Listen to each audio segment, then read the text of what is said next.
All right. Good afternoon, everybody. On behalf of the New Hampshire Department of Environmental Services, I'd like to welcome you all to this informational webinar on the New Hampshire VW Environmental Mitigation Trust Direct Current Fast Charging Infrastructure RFP. My name's Tim White, and I'm the Mobile Sources Supervisor here at DES. And helping me out this afternoon are Jessica Wilcox, our program specialist, and Ricky DeCillo, our grants coordinator. So let me get through a couple of housekeeping items real quick. All the attendees to the webinar are muted. If you have questions, please enter them in the question box. The webinar is being recorded and it's going to be posted to our Volkswagen Trust webpage. You can see the link down there at the bottom of the screen. And the purpose of this session is to present the details of the RFP. The answers to the questions that we receive are going to be posted along with the other RFP materials on the DES website. So if we receive some fairly general questions during the session, we'll try to provide some answers, but as I mentioned, our real aim here is to introduce the RFP. Questions can be submitted in writing until October 20th, and at any rate, all the questions that we receive today or via email during that time frame are going to be posted to the website. This is an outline for the session today. I think by this time, everyone is more or less familiar with the Volkswagen settlement. So as a result, I'm just going to take a minimum amount of time explaining it and instead try and devote the time to the RFP and then provide some further details. So with that, as a result of the settlement between the federal government, the state of California, and the Volkswagen Corporation, related to violations of the Clean Air Act and illegal levels of nitrogen oxide in approximately 580,000 model year 2009 to 2015 2 and 3 liter diesel engines. An environmental mitigation trust for states was established to fund projects designed to mitigate the excess emissions. We became a beneficiary of the trust in January 2018, and the state's allocation of the trust funding is approximately $30.9 million. DES became the trust lead agency earlier this year, replacing the Office of Strategic Initiatives. The trust authorizes the use of funds for 10 different eligible mitigation activities, including the acquisition, installation, operation, and maintenance of new light-duty zero-emission vehicle supply equipment. New Hampshire has allocated the maximum 15% of its total funding, or approximately $4.6 million for this eligible activity. And from this total, we have approximately $3 million available for this particular solicitation. So the state of New Hampshire is in need of publicly accessible electric vehicle charging infrastructure to enable EV travel to and within the state by our residents and visitors, and to encourage EV adoption to reduce harmful emissions.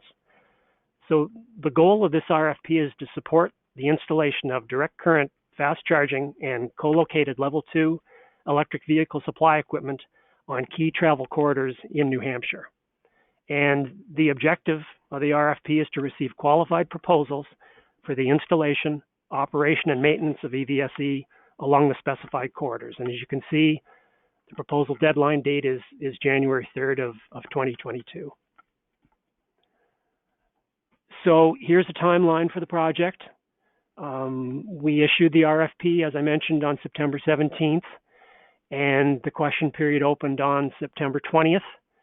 We have today's informational session, and as I mentioned earlier, the question period is closing on October 20th. It's our aim to try and get all of the responses to the questions posted on the website by November 3rd. And once again, the proposals are due on January 3rd of 2022. So please remember that this is a competitive grant program. Selected applicants are going to be required to enter into a contract with DES. And we will not reimburse any project costs incurred prior to Governor and Council approval. Additionally, this is a reimbursement program where recipients will fund the project upfront and following satisfaction of the terms of the contract will be eligible for reimbursement. Section 2.3 of the RFP describes eligible applicants. Essentially, the solicitation is open to any party that has the knowledge and expertise necessary to meet the RFP requirements. Applicants need not own either the property upon which the EVSE is installed or the chargers themselves. However, the applicant is going to be legally responsible for compliance with the terms of the contract and must have binding contractual agreements with all parties that are essential to the successful installation, maintenance, and operation of the chargers for the duration of the contract. Additionally, Section 2.4 looks at eligible and non-eligible costs. Under this RFP, up to 80% of eligible costs may be reimbursed from the New Hampshire Volkswagen Trust for selected proposals, or up to 100% of eligible costs for chargers located on state or local government-owned property. So this slide isn't intended to include a complete list of eligible project costs, so please refer to page 10 of the RFP for these details and a complete list.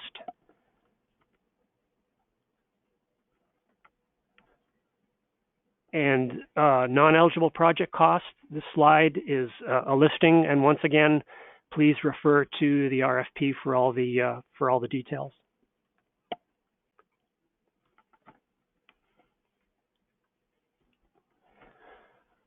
So, working with your utility, all applicants must consult with the electric utility company providing service for each proposed site to ensure that a completed electric vehicle preliminary site feasibility assessment information form is submitted for each site.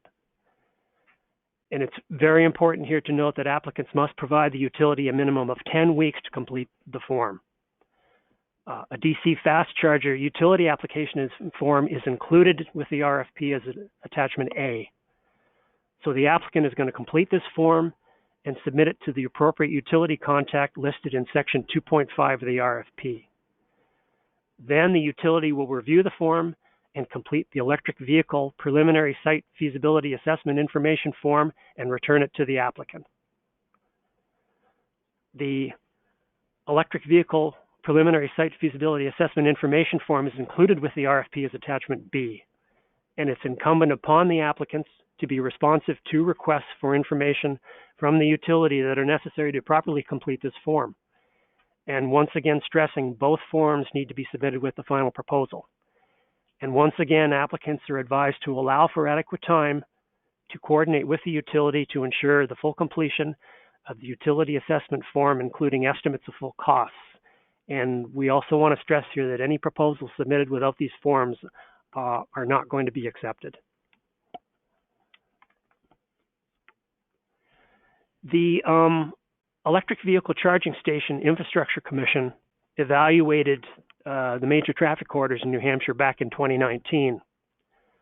The Commission recommended in their June 2019 annual report that the state, and I'm quoting here from the report, develop a request for proposals utilizing the VW settlement funds to spur private sector investment in DC fast charging combined with level 2 charging, and the RFP should strive to result in adequate EVSE along the priority travel corridors presented by DES and the Department of Transportation at the Commission's January 2019 meeting to alleviate range anxiety. So this RFP essentially recommends, or it reflects the recommendations of this EV Commission.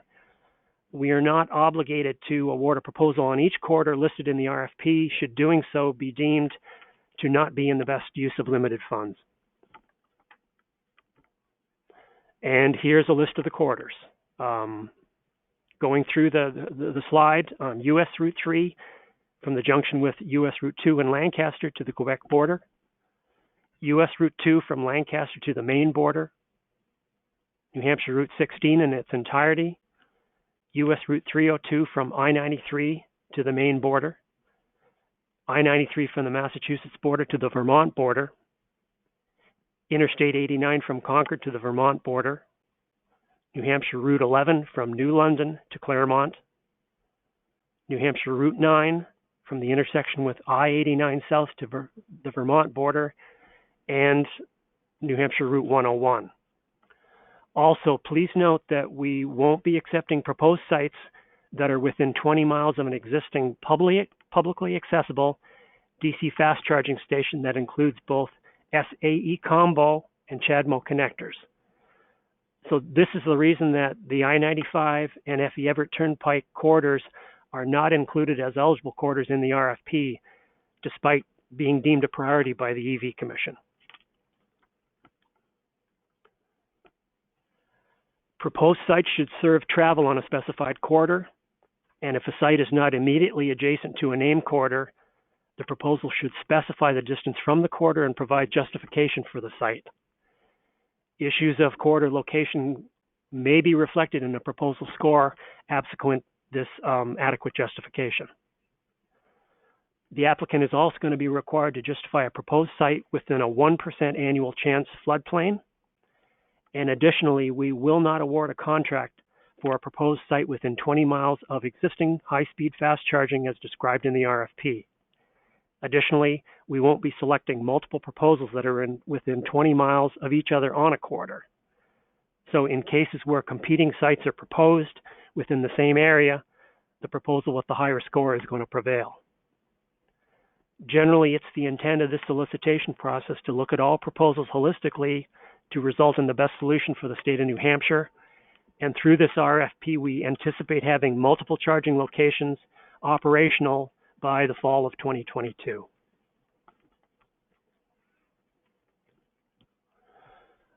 Section 4 of the RFP sets out the general responsibilities of the successful applicant for the development of sites with high-speed fast charging and co-located level 2 charging.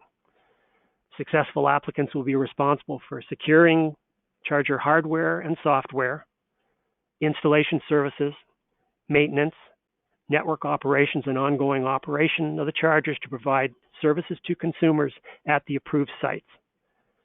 The scope of work includes all labor, supervision, resources, equipment, materials, supplies, transportation and shipping, travel, and any and all incidentals necessary to install and operate high-speed fast charging and co-located level 2 charging as specified in the RFP through the contract period.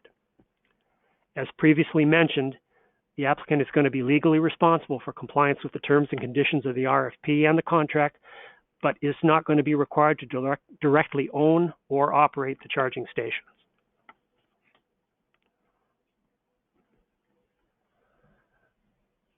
So a couple of words about site host agreements.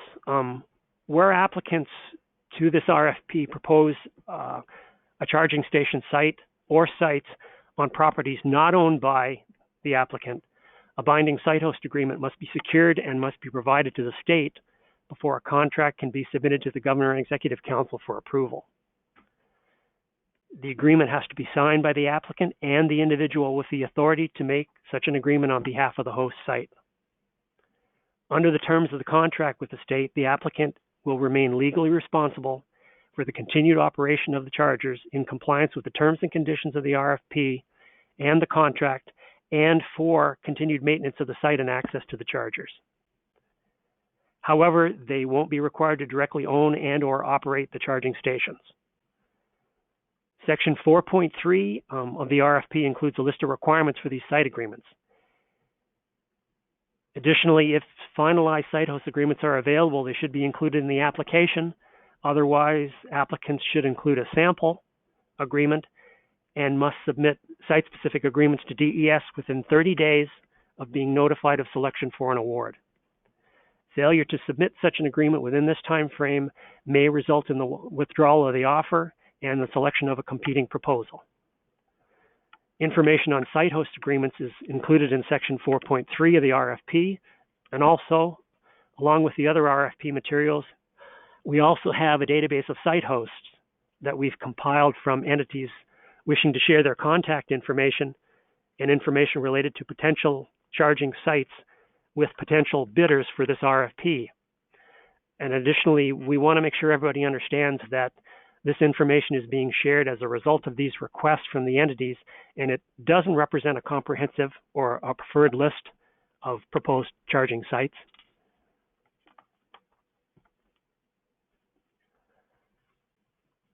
With regards to installation, in addition to, obviously the physical installation of the charging hardware and software, for the purposes of this RFP, the term installation also includes obtaining any applicable local, state, and federal permits required for installation and operation of the EVSE, ensuring that all work as it pertains to site preparation, curbing, striping, signage, charging equipment, billing and networking systems, and electrical interconnections is completed, consistent with the manufacturer's specifications, consistent with the proposed design in the bid, and in accordance with any applicable local, state, and federal zoning and code requirements, and is working properly. And installation also includes coordinating the installation activities with the host site, the electric utility, and any subcontractors needed to complete the work. And as I mentioned earlier, please make sure you have a look at Section 2.5 of the RFP carefully, as it contains important details regarding completion of assessment of site feasibility that has to be coordinated with the utilities.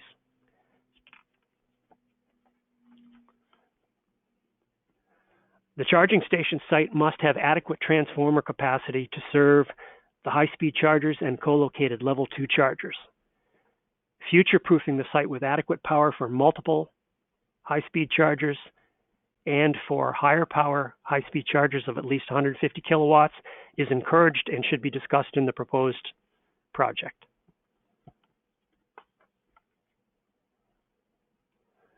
To the extent appropriate and dependent on the specific site location, the charging station shall be configured to include a minimum of 2 and preferably 4 high-speed dedicated parking spaces, a minimum of 2 high-speed chargers, each with both SAE combo and CHAdeMO connectors that are accessible from a dedicated parking space, and at least 1 level 2 charger on the host site with its own dedicated parking space.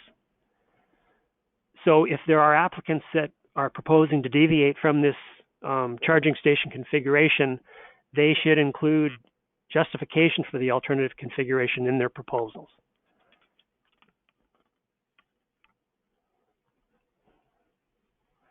So the high-speed chargers at proposed sites must be capable of providing a minimum of 50 kilowatt charging for a single vehicle.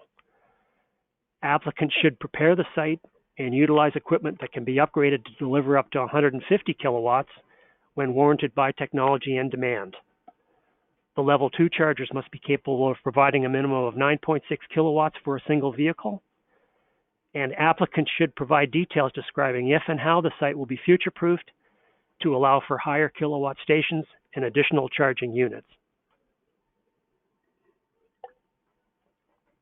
Energy Star certification for level 2 chargers is strongly preferred, so applicants should state in their proposals whether the proposed equipment is Energy Star certified. The RFP provides details regarding additional minimum requirements for DC fast charging and level 2 chargers, and we would encourage applicants to review those requirements carefully. The networking requirements include that the chargers must connect to a network via Wi-Fi, cellular, or other connection using multiple carriers. The network must be configured to display real-time operational status on a smartphone application, either through a network-specific application or a third-party aggregator. Proposals must include a description of how network security concerns will be addressed and managed.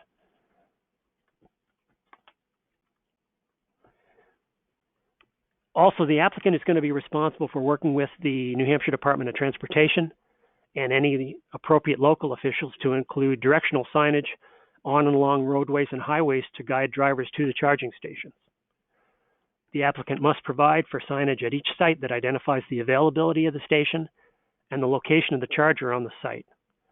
All signage must comply with any applicable local, state, and federal laws, ordinances, regulations, and standards.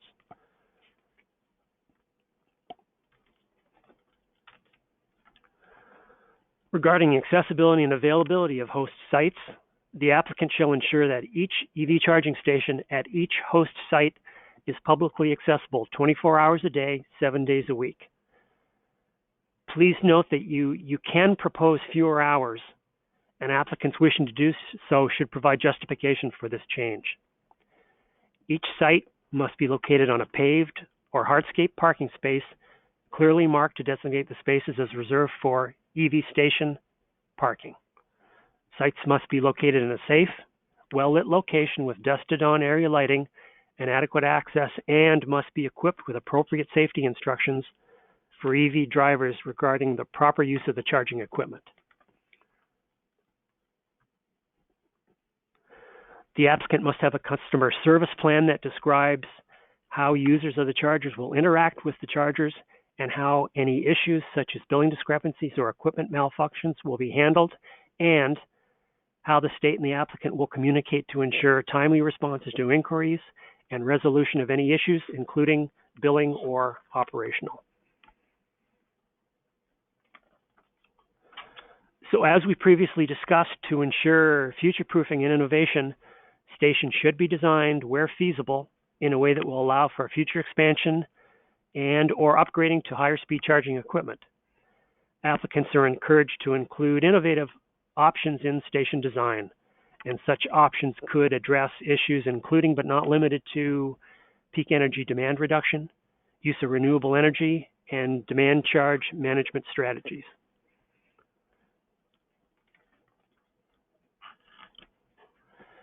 The operation and maintenance of each charging station includes station pedestals and all ancillary equipment such as cables, awnings, canopies, shelters, parking spaces and access to the spaces, and information display kiosks or signage associated with the charging station.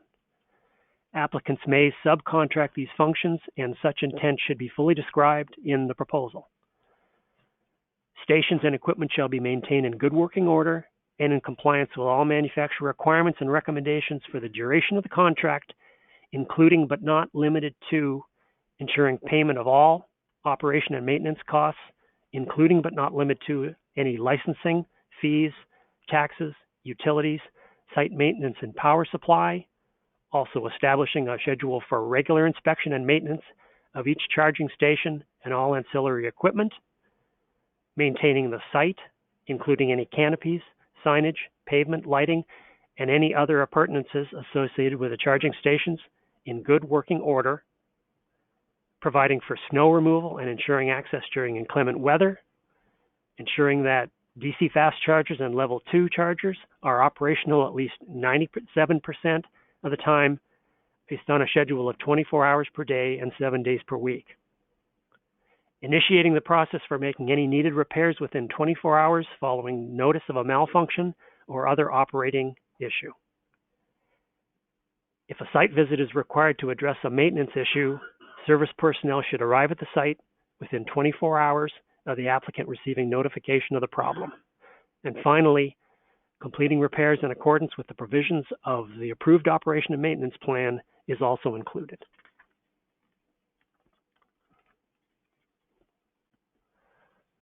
The following pricing and payment information must be made available to customers in advance of each charging session, either through a user interface that is eligible in all lights, including at night and in direct sunlight, or through another form of display on the charging station.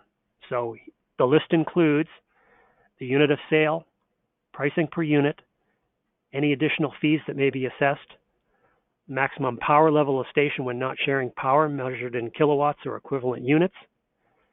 Also, the following pricing information must be made available to customers at the close of the charging session: the date and time, total price, total energy provided. Also, each charging station must support multiple point-of-sale methods, and at least 2 forms of payment must be available to users, for example, near-field communication credit cards and a toll-free call option to initiate and pay for a session. Customers without tap credit or debit cards must be able to initiate a charging session and payment via credit or debit card over the phone. A subscription card only available to network members doesn't count as one of these required payment options. The applicant must adhere to and demonstrate compliance with applicable payment card industry compliance standards. Also, the applicant must ensure that charging stations are accessible by all drivers, regardless of network memberships or subscriptions, and that consumers are not required to pay a subscription fee or otherwise obtain a membership in any network, club, association, or organization as a condition of using the charging stations. However, owners and operators of the stations may have separate price schedules conditional on a subscription or membership.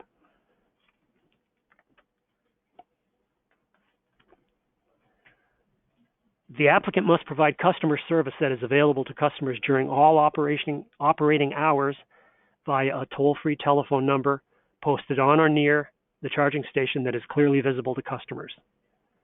Customer support service must be capable of dispatching or otherwise providing services to address operational problems at the charging station.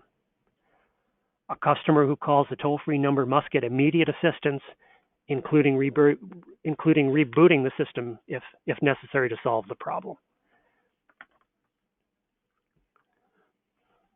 And finally, there are data capture requirements that stipulate that each charging port must have network communications that capture at a minimum the operational status of the equipment and information about each charging session. And the specifics of the data required here are listed in section 4.4 of the RFP. So selected applicants are going to be required to provide specified DES personnel with administrative read-only credentials to access the EVSE network data source containing such data directly from the EVSE service provider's data storage for the duration of the contract. And funding will be withheld until confirmation that DES has been added as an administrator to the station's network account. So a couple of words about record keeping and reporting. Successful applicants are going to be required to submit periodic reports. Monthly reporting is going to be required. The applicant is going to have to provide monthly reports until the sites are operational that include a description of the site work to date, a summary of all expenditures to date, a projected completion and operational date, a description of any modification of the project from the initial proposal, a discussion of any problems encountered in the permitting or construction phase where such information could be relevant to other similar projects, and any other information that may be relevant to the successful implementation of the project. And quarterly reporting is also going to be required. Once the site is operational, the applicant shall submit quarterly reports to the designated contact person no later than the last day of the month following the end of the calendar quarter that include data on the station's operation and usage, including but not limited to the following: station city, state, zip code, station time zone, station ID, plug ID, session ID, date, and start and end times, total time plugged in, total time spent charging, total energy dispensed, total transaction fee, connector type, maximum power output, venue type, station activation date, a description of differing fees by customer class, if any, station status and health data demonstrating that the chargers were operational at least 97% of the time based on a schedule of 24 hours per day and 7 days per week. Equipment malfunctions and steps taken to correct, routine maintenance conducted, percent of time vehicles connected to a charger are charging, quarterly income from each station, net expenses, peak kilowatt draw in the reporting period by date and time, and any other information pertinent to the successful operation of the site. The initial quarterly report shall include a description of how the above information is derived and a link to an acceptable template for this information entitled an EVSE Utilization Data Collection Template provided by the Northeast States for Coordinated Air Use Management is included in the RFP. The second and fourth quarterly report of each year shall also include data regarding electric utility rates, including demand charges, and a discussion of the impact of the utility rate design on the fee charged to customers and the profitability of the station.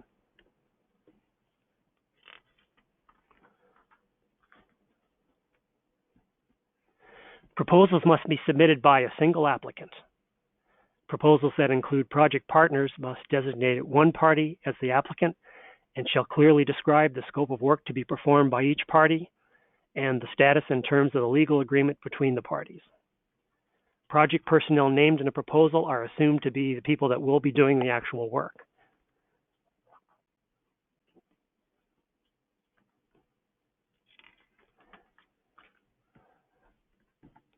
This slide provides a listing of the required content for proposals, which should be provided in the order spelled out in the RFP and should be accompanied by a signed cover letter. In the proposal, the applicant should provide an overview of the proposed project and list all project partners and describe the legal relationships between the applicant and the project partners. Project partners are those entities that are essential to the success of the EVSE installation and operation for the term of the contract. Project partners may include, for example, the entity that will own the EVSE, the site host, the lead contractors for developing the site, the companies providing the chargers, the entity responsible for operating and maintaining the site, the entity responsible for operating and maintaining the charging equipment, and the networking service provider. Applicants must include a proposed operation and maintenance plan with their proposal. This plan should discuss operation and maintenance of both the site and the equipment and specify the entity responsible for carrying out such work. Upon selection, an applicant will be required to submit a detailed operation and maintenance plan specific to their proposal that will become a part of any resulting contractual agreement. Section 5 of the RFP includes additional details on the format and content of proposals.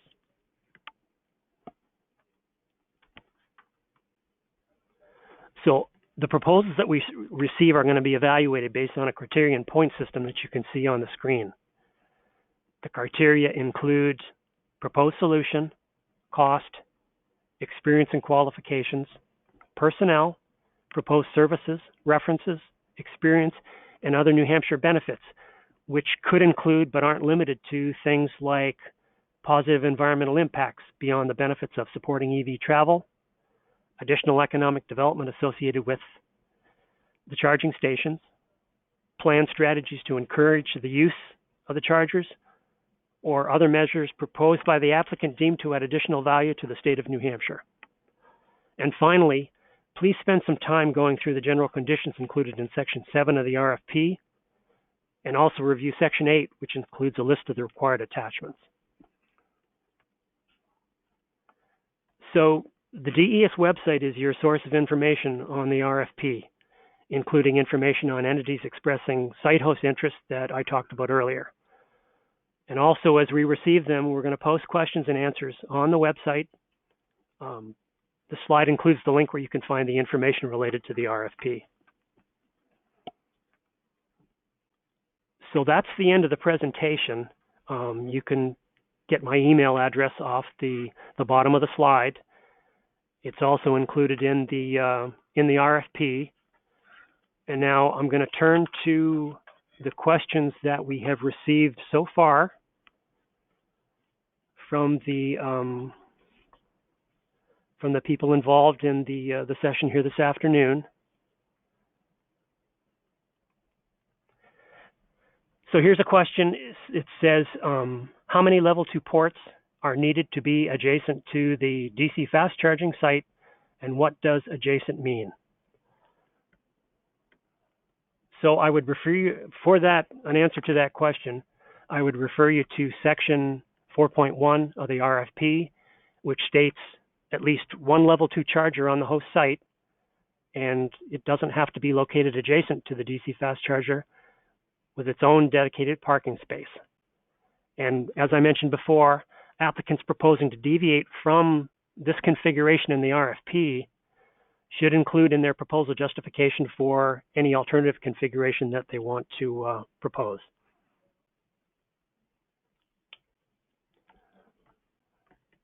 And we have another question here. It says the posted RFP noted January 7th as a proposal deadline. When did this change to January 3rd? As you can see in the RFP, the proposals are due January 7th. I'm thinking that that was probably a typo on my part. So please be advised that the proposals are due as stated in the RFP, January 7th of 2022 at 4 p.m.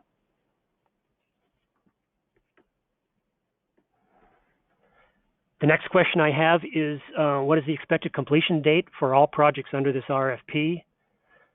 For the answer to that question, I would refer you to section 3.4 of the RFP, which says that we anticipate having multiple charging locations operational by the fall of 2022.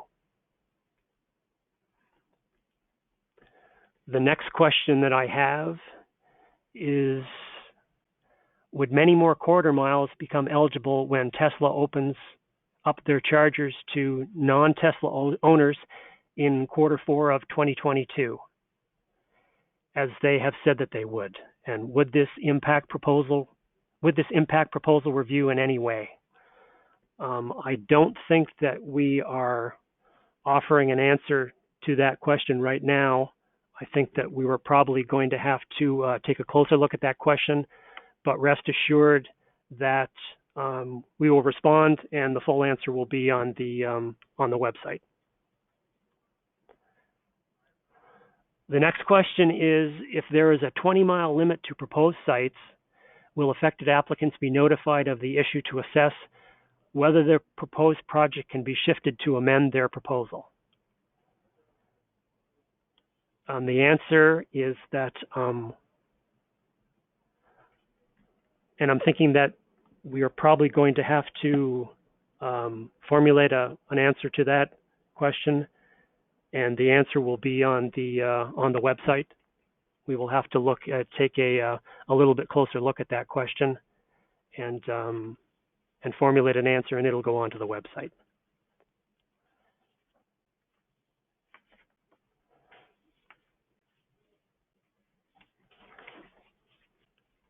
And then there was a request to see the applicant eligibility slide again. Let me see if I can go back to that.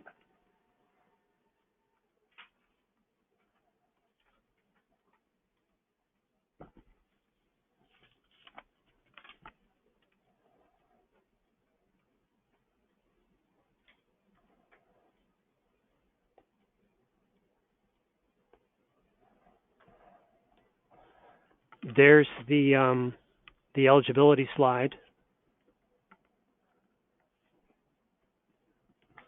I'll leave that up on the screen for a moment.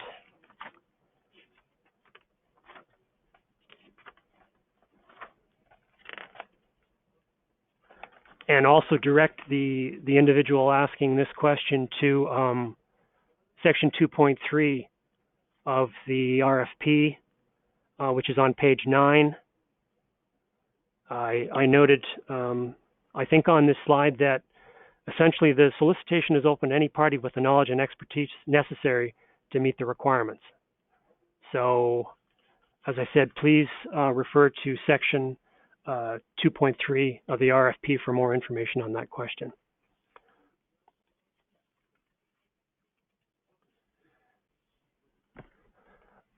I've got another question here, which says, can you please explain the need for hard copy submittals?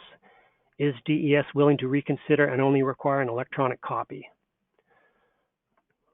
So we outlined those requirements in section 1.5 of the RFP, which says proposal submittal of both electronic and hard copy submittals, including all content specified in section 5 of the RFP, shall be delivered to the designated contact person in section 1.2 by the application due date and time specified in section 1.3. Applicants shall submit a complete electronic copy of the proposal using portable document format via email. And the cost proposal spreadsheet is provided in Excel as part of the RFP and should be submitted as an Excel document. And I also wanted to note that a little bit further on in the section 1.5 of the RFP, it says that should there be any discrepancies between the electronic copy and the hard copy will govern. Will govern.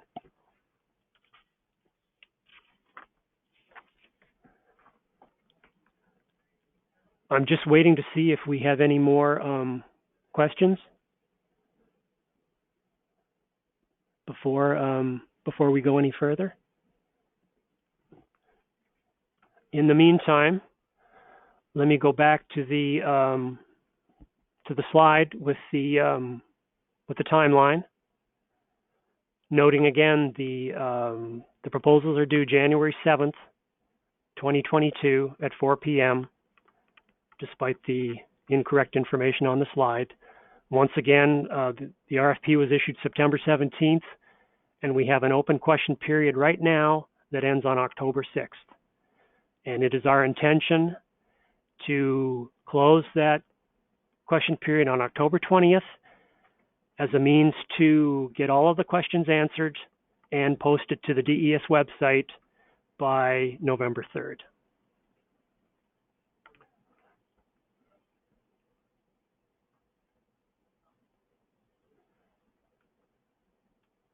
And there's another note, a reminder that this webinar is being recorded and it's going to be posted to the DES webpage.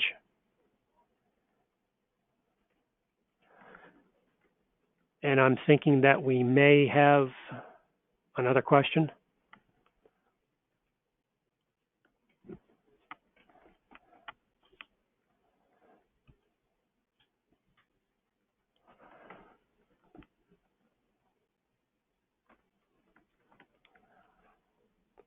And keep in mind that even if we don't get all of the questions answered today, particularly the ones that were not quite so straightforward, we are going to be formulating detailed responses to all of the questions that we receive here today, as well as the questions that we've already received from individuals via email in the time since the RFP was released. And all of those questions are going to be answered fully and posted to the DES website.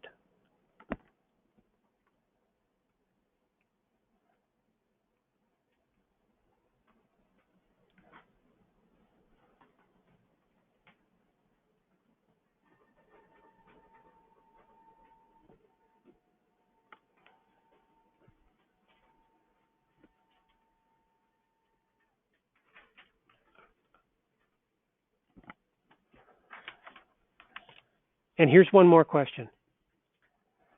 It says, how are the site locations impacted by chargers at adjacent states? And once again, we're referring people back to the RFP for information that says the state will not award a contract for a proposed site that is within 20 miles of an existing publicly accessible DC charging station that includes both SAE combo and CHAdeMO connectors.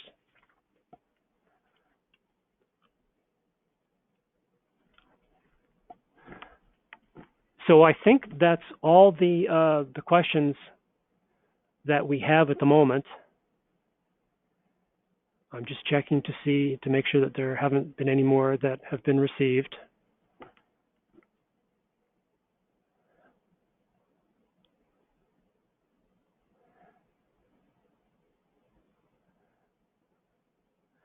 Okay, so I'm thinking that at this point, we do have one more question.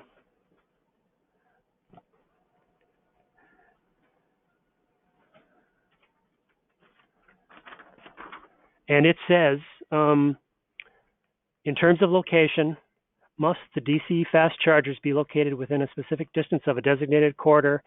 And B, will a location at or near the intersection of two corridors likely be prioritized over a location adjacent to a single corridor? And once again, we will refer you back to section 3.3 of the RFP that states corridor sites proposed should serve travel on a specified corridor. If a site is not immediately adjacent to a named corridor, the proposal should specify the distance by road, not direct line, from the corridor and describe the proposed location and describe why the proposed location is preferred. Excessive distance from a named travel corridor may be reflected in a proposal score absent adequate justification. So once again, you should refer back to section 3.3 of the RFP. And I think that's all the questions we have.